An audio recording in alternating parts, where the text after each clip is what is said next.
Good morning and welcome back. Here's what we're focusing on this half hour. Tension mounting between North Korea and the U.S. But what is daily life really like there?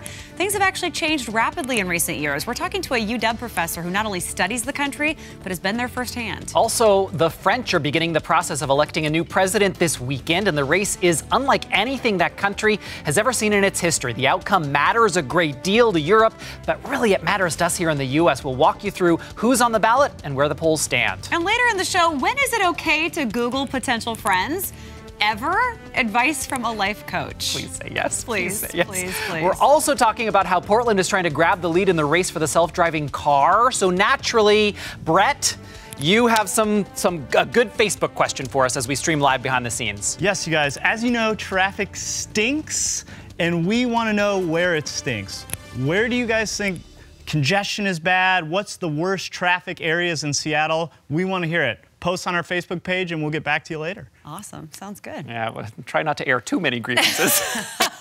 So nothing strikes fear in the hearts of already stressed out commuters quite like the words highway construction work. So this project right here in particular, this started just this week, and it's a particular doozy. We're talking about preservation work along a 22-mile stretch of I-5, one of the most heavily traveled freeways in the area. And this is the worst part. It is expected to last for the next 3 years. It's really two projects. That's why we have two different colors here. The first tackles the northbound 5 between South 260th in Kent and the Duwamish River in Tukwila. So that's the red. The second one starts later this year and focuses on northbound I-5 through Seattle between MLK and Northeast Ravenna, which is the yellow stretch of things. We're trying to be Vanna White here. That's right. What exactly is it that they're doing, and why do they have to do it in this manner? We asked our resident traffic expert, Adam Gerke. Really what it comes down to is these roads were built in 1960, and they haven't been repaved since then. So if we figure that these roads are due for repaving every 25 years, we're well overdue. But we're talking about a 3-year project. So, Adam, why does it take so long? When we look at the work that has to be done, in a lot of cases, the asphalt needs to be removed. The concrete panels that are below need to be broken up into tiny chunks, and then they're going to mash that down into the ground, and then they're going to repave over the top of that. That's going to take a while. You're doing it on nights and some weekends, and you can only do it during certain weather. Plus, you're also doing expansion joint replacement work in a number of places. So all this work takes time. Patience, my friends.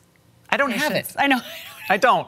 I know. I don't either. I want those roads to be fixed, and I don't want to wait. I know, and they're trying really hard to make sure that it's on nights and weekends. But you know how it is on weekends in this area anyway, when everybody's decided to hit the freeways at the same time? Saturday is one of the worst days to drive in this city. Agreed. So, but we're with you in this, okay? We mentioned the first phase started on Monday. It's underway now, but we're going to help you around both on Q13 News and, of course, in the Q13 Fox News app. Download that and you can get all the very latest. Okay, so there is a reason that we have the globe here between us, because we're going to talk about geopolitics now for the next couple of stories. We think it's important, and we want to tell you why it matters to you. The French going to the polls on Sunday to begin electing a new president. This election is unlike any in recent French history, and it could change the face of Europe as well as our relationship with Europe. There are 11 candidates on the ballot. The top 2 vote-getters will move on to a second runoff election happening May 7th. But the polls are so close, we don't know which of the top 4 candidates will move on. So there's the first one who's right now leading in the polls. It's this guy, Emmanuel Macron. He is a 39-year-old former investment banker. He was the economy minister before he stepped aside in the previous administration. The thing is, he's never been elected to public office, and it's unclear what his political beliefs actually are. He hasn't even been able to articulate them. Then you have Marine Le Pen. She's behind just 1 point and leads the far-right anti-immigrant populist party founded by her father. The party's long been associated with racists and Nazi sympathizers, but Le Pen has worked to distance herself from that image. So next, there's Francois Fillon. He is served as prime minister under the former president, Sarkozy, and is the only candidate with real governing experience here. His campaign, though, is just plagued with scandals. One of the big ones, he was accused of creating a fake public sector job for his wife. And finally, surging in the polls, the far-left candidate, Jean-Luc Mélenchon. Think of this guy as the Bernie Sanders in the French election. So definitely a lot to keep track of there. So this is an interesting race, but we also have to remember the British are going to be going to the polls as well. Prime Minister Theresa May shocking the world this week by announcing a snap election in the UK. This is going to be held June 8th. May widely expected to gain more seats in the House of Commons because the opposing Labour Party is in disarray. May is hoping to win more support to give her more leverage in negotiating Britain's exit from the European Union. At the same time, as we're spinning the globe, as Europe is questioning its future, well, Mike Pence, our vice president, calling North Korea the most dangerous and urgent threat to the Asia-Pacific region. He made those comments during his 10-day visit to the region, which comes in the wake of North Korea test firing yet another missile this past Sunday. So with tensions building between North Korea and the rest of the world, we wanted to know more about the notoriously isolated socialist state. So we sat down with a local expert on the country yesterday. It was a really fascinating interview to get some insight into the country itself and the people who live there. Clark Sorensen is here. He's the director of UW Center for Korea Studies. Thank you so much for doing this. Oh, glad to be here. So I think one question a lot of people have anytime North Korea is in the news is, what is North Korea really like? What is life there really like? Well, that's hard to answer. I actually teach a course on North Korea, and what I try to emphasize is it's a real country with a real history of development and change, and real people living there, because it's a really easy country to parody. And there's some really funny parodies on the internet that you can find. And so I know my students come in with a lot of preconceptions, and I want them to think, okay, those are fun. Now let's try to figure out what real life is like. So give us some examples of what we do know about life in North Korea. Well, first of all, how you live in North Korea depends totally on who you are, because they have a system of what you would call a nomenclatura, that is kind of a bureaucracy. And there's a public distribution system. And if you're a high-level bureaucrat living in Pyongyang, you'll get everything you need through the public distribution system. You'll live very well as long as you toe the line. And you may not be aware of poverty in other parts of North Korea. But that's 15% of the population, 20% of the population. And then you go down, people outside the capital in remote areas that aren't high party members, they don't get access to the public distribution system anymore. At all? It collapsed during the famine in the 1990s. Wow. So in theory, the state wants to provide everybody through the public distribution system, but in fact, they can't. And they haven't been able to. And so these people are dependent upon markets. Wow. And they've got to figure out ways to make money in order to be able to buy the things they need on the markets. Because in the public distribution system, you do pay, but you have ration books, and the prices are very, very cheap if you get it through the public distribution system. But if you're doing it in markets, prices are 15, 20% higher. You mentioned parodies that you see in the news and in media, not in the news, hopefully, but in media. Yeah. And a lot of those parodies center around the regime itself. And Right. now that Kim Jong-un is in power, what kind of changes have you seen evolve in the last couple of decades when it comes to the regime and how it governs, I guess, for lack of a better word? Well, under his father, Kim Jong-il, they had what they called the military first policy. And he relied a lot on the military and also personal rule. So the Korean Workers' Party, which is the Communist Party there, was relatively powerless. It didn't make the important decisions, like the Central Committee didn't really meet very often. Kim Jong-il made the decisions, and he kept control through the military. And one thing that seems to have happened since Kim Jong-un has taken power is they've kind of rebuilt the party as an institution. They're having more regular meetings. They've de-emphasized the military in terms of governing the country. And also, the economy has started to revive. So the same person has been prime minister for a long time. Prime minister is appointed by the head. And he's been there for 10 years. And so they have a little bit of stability in economic policy, and they're trading more with China than they used to. And the economy is improving from a pretty poor level in the first place, but it's improving from what it was. What kind of perspective would the average North Korean have about the United States? I mean, I would think they would have been told for a long time we're the bad guys. Yeah, we're the cause of all their problems, basically, is what they're told. So their food shortages, it's because of the U.S., we're boycotting them and we have sanctions and everything would be fine except for the U.S. and the U.S. wants to overthrow us and U.S. imperialism, usually they call us MIJE, American imperialists, or MIJE NOM, American imperialist bastards, or oh, wow. whatever. Yeah. So there's constant propaganda against us. And I've been to North Korea a couple of times. If they find out you're American, their eyes get big because you're kind of like their enemy. Right. Well, wow, you've been to North Korea. We could keep you here for many hours and ask you what that's like. So maybe we should do another segment on that because I would be fascinated to hear firsthand. But I think what we're seeing now is we're all wondering what's next. What's next for the U.S.-North Korea relationship, lack thereof? What's next for North Korea? Where do you see things going in the future? Well, one thing I like to emphasize is that North Korea changes, just like any other society. It's not static. And one of the things that's happening that's very significant is marketization of the economy. So in theory, they want everything under state control. And up until the 1990s, they had everything under state control. Since the famine, they haven't been able to recreate that economy. So that means that people have more freedom, because they're buying stuff at the market, they're buying what they want, they have to figure out ways to make money, and so forth. So this has become, there's little things you can see. For example, they used to call the markets that kind of spring up illegally, they used to call them grasshopper markets. And the reason they call them grasshopper markets is because when the authorities came, people hopped off like grasshoppers. But now they call them tick markets. And you say, tick markets? It's because they just sit there like ticks now and they don't move even when the authorities come. So you can see kind of change like that these markets have been established.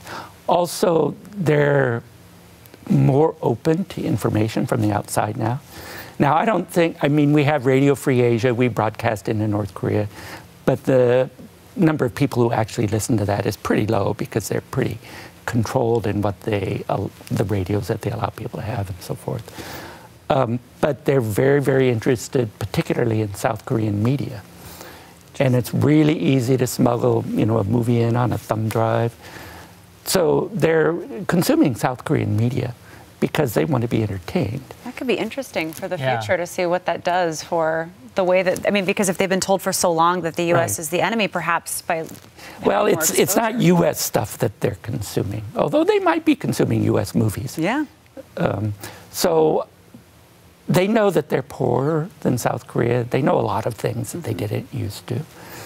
But you don't want to let on that you know too much because they do have a police state. You can get arrested. Wow. You can get into trouble. So people are pretty careful. Interesting. Yeah. Awesome. Thank you so much. Thank you very much. That was very helpful. Yeah, you're welcome. Appreciate it. We are going to keep Clark Sorensen around and ask him more questions down the line. So many stories to tell. Yeah. So coming up next, you meet somebody new. You think, look, they might have a potential to be your friend. What do you do next? Do you hit Google, Facebook, Twitter, Instagram to see what you can find about them? Is that even okay? Probably. I don't know. Maybe not. What should you do if you like what you find or don't? Our life coach, Amber, is walking in the studio right now with the answers, and she's up next. But first, Brett, streaming live behind the scenes on Facebook, we're asking about traffic grievances. What are people saying? So we're seeing a lot of SR 167, I-405. That's where traffic is bad. But the number one thing people are complaining about is merging. People don't know how to merge in Washington, apparently. The zipper merge, people. We're going to read more of your comments throughout the show. Merge. So join us on Facebook, too. We'll be right back. This topic may make some people uncomfortable, maybe me. We meet new people all the time, neighbors, coworkers. We meet them at church. Hypothetically speaking, some of these people may be potential friends, but how do you really know? Is it okay to, research them first? Life coach Amber Rochelle is here. Just a hypothetical question for you. Sure. Is it okay if I were to Google and search through social media, scouring for information about someone I just met? I think it is okay. The fact is that this is the day and age that we live in. It's the world of social media. And people know when they put themselves out there on the internet that they are opening themselves up to being searched. So I don't really think that there's anything wrong with doing that. I actually think it's kind of a normal response. So what can I do with this information? Well, here's the thing about social media and about things you find online is you have to remember that you're looking at a curated version of somebody, right? A lot of people, their Facebook profile isn't always an accurate representation of who they are. So I would take everything you find with a grain of salt, positive or negative, and you can use it as an indicator, but give people the benefit of the doubt at the same time. My personality is such that I like to be honest, so my instinct is to go back to the neighbor, assuming we're still friends, or the new friend, and say, I looked you up online. But now that I say that out loud, it sounds really terrible. Do you want to admit to someone that you looked them up, or maybe just not? I would feel it out. I think, like I said, though, this is the day and age that we live in. So I think everybody searches people on social media because you can. It's an option to do it. And so why would you not? We're naturally curious, right? And so I don't think anybody's going to be super creeped out that you looked them up on Facebook, as long as you're not like overly stalking them online. Right. Which is my next question. Where is the line? If I went to LinkedIn, Facebook, Instagram, and is that a problem? Sorry. I think everybody probably starts with a Google search, right? Or a Facebook search. So, there's nothing wrong with looking at somebody's Facebook profile. If you are digging excessively or spending a lot of time obsessing over it or trying to get through loopholes so that you can see things you're not supposed to see, that's when it's starting to get a little stalkery. Paying for background searches. Or like looking for friends of friends. Do you have any mutual friends? Right. You already kind of answered this, which is that everybody's kind of doing it. So I think we can all expect that people are looking us up at some point too. But knowing that, what should we keep in mind as far as what we share and don't share on social media? Well, you'd want to be careful because even if you have certain privacy settings on your Facebook or Instagram, for example, there are ways for people to get around that. And there's certain stuff that people can see. I would just say, always take a pause before you post something online. Just think about if everybody could see this, is this something that you want to be putting out there to represent yourself? You don't have to be like overly anxious about it, but just keep in mind that these are public forums and that is the image of yourself that you're putting out there to the world to see. Do you think, if it is somebody I just met, should I wait to actually request being their friend on Facebook until we actually become friends? Like, is there a timeline for that other than just doing the research? Again, I would say kind of feel it out. I think, a lot of times when I meet somebody, I'll just automatically send them a friend request. And same thing when people meet me. And I don't personally find that to be odd. It just seems to be a little bit more the social norm these days. But, go with your gut on that one. I think the other good reasoning behind what you're saying, which is not to take it too far, not to explore, is that you will find yourself saying things that you wouldn't know unless you had been stalking their, like, oh, your pictures look great from your trip to Europe in 2005. And they're like, what? I posted that like 6 years ago. That's some deep stalking right there. Yeah. I wouldn't go 6 years deep. And of course, if you're not going to tell them that you've looked them up, be careful about the things that you let slip out, right? It can happen. It's very embarrassing when it does. Okay, so it's okay. Absolutely. There is a line, and people are going to do it to us too. Yes. Fabulous. Amber Rochelle, life coach as always. Thank you for helping us learn some good modern life lessons. Of course. Feel more normal. I appreciate right, that. And that's AmberRochelle.com.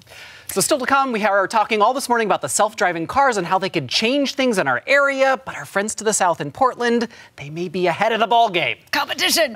Also, take a look at your screen for our Friday trivia. We do not know the answer. Our producer, Anna, picked the question and the answer. So jump over on Facebook, offer up your guesses to let us cheat. Our producer will reveal the answer next.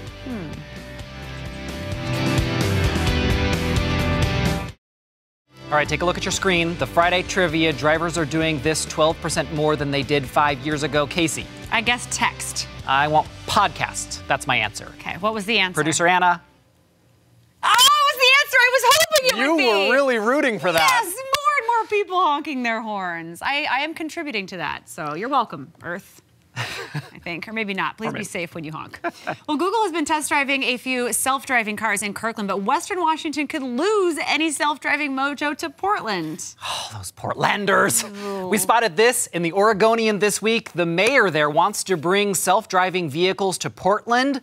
Portland mayor moving forward with a plan to allow developers of self-driving cars to apply for permits that would allow them to test these vehicles on the city streets there in a really widespread way. The mayor says he doesn't want to wait for the technology to arrive in Portland. He wants to be the city that helps figure it out and help Oregon be the state and Portland be the city that helps shape it. Now, some members of the city council say, look, they're skeptical, but the plan is really probably going to move forward. Seattle, Tacoma, Everett, Bellevue, your move on this. I'm excited about the prospect of this. I think it could do a lot for elderly drivers. Yeah, there's a lot of potential when it comes to self-driving car. There's also a lot of fears. There is, yes. Someone else needs to try it first. Yeah. So earlier in the show, we asked about your traffic grievances. Come on in, buddy. All right, Brett Sehan, you've been running the show. Let's hear Yes. what folks are saying about traffic grievances. Well, first, congestion spots. People really say Mercer Street in Seattle is bad. All of I-405, it sounds like, is really bad. Yes. And then SR-167 is bad.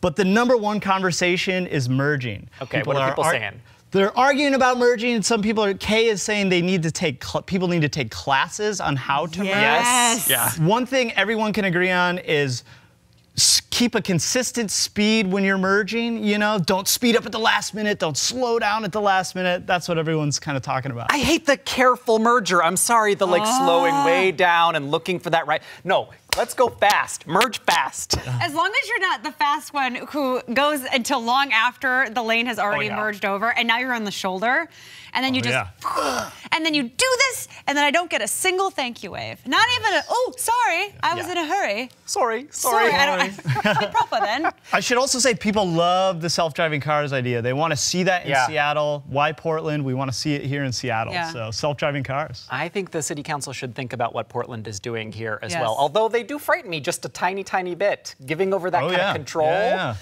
But it is interesting to hear folks saying that. Maybe that could help. If we were all in self-driving cars, then the merge would just no longer be an issue. Yeah. I don't know if I trust an automated car to merge. An automated merge? That's that sounds a little weird. scary. Yeah. I don't know. I think it sounds like a great idea. Oh my gosh. Okay. Yeah. All right, Brett, thank you very much. Yes, thank you for having filling me. in for Tyler. Yeah. Thank you, everybody, for watching. We are here every Friday morning. You better believe it. You have to come back with us. I'll be back. Anytime you have a merging question, I'll be right back. Appreciate it, Brett. Have a good weekend.